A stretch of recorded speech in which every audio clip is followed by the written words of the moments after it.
బొల్లా బ్రహ్మనాయుడు భూ కబ్జాలతో వినుకొండకు అప్రదిష్ట తెచ్చారని TDP MLA GV Anjaneyulu మండిపడ్డారు.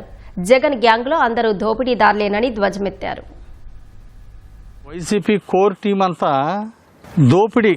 మాజీ ముఖ్యమంత్రి గారు గ్యాంగ్ లీడర్ అయితే గ్యాంగ్లో చాలామంది బొల్లా బ్రహ్మనాయుడు లాంటి వాళ్ళు దుర్మార్గులు. వినుకొండలో మరి జోసెఫ్ ఫ్రెడరిక్ ఆస్తి ఒక దళితుడని కూడా చూడకుండా వెళ్ళి రిజిస్ట్రేషన్ పేపర్లు చూపిస్తే వాళ్ళ తల్లి ఎప్పుడో గతంలో చాలా సంవత్సరాల క్రితం కొన్నదని చెప్పేసి పేపర్లు చూపిస్తే కూడా కనీసం ఒక దళితుడనే కనికరం లేకుండా అక్రమంగా ఆక్రమించుకున్నావు. ఈ రాష్ట్రంలో చాలదన్నట్టుగా తెలంగాణ వెళ్ళి లూటీ చేశావు. గండిపేటలో సర్వే నెంబర్ 18లో నువ్వు 8 కోట్లు దొంగ జీవోలు సృష్టించడానికి రాధాకృష్ణకు డబ్బులు ఇచ్చింది వాస్తవం కాదా? బొల్లా బ్రహ్మనాయుడు ఈరోజు వినుకొండ ప్రాంతానికి అప్రతిష్ట చేశాడు. పల్నాడు జిల్లా ప్రతిష్ట గంగలో కలుపుతున్నాడు. నిన్ను ఎందుకు ఓడించారు ఇప్పుడు కూడా నువ్వు రియలైజ్ అవ్వాలా?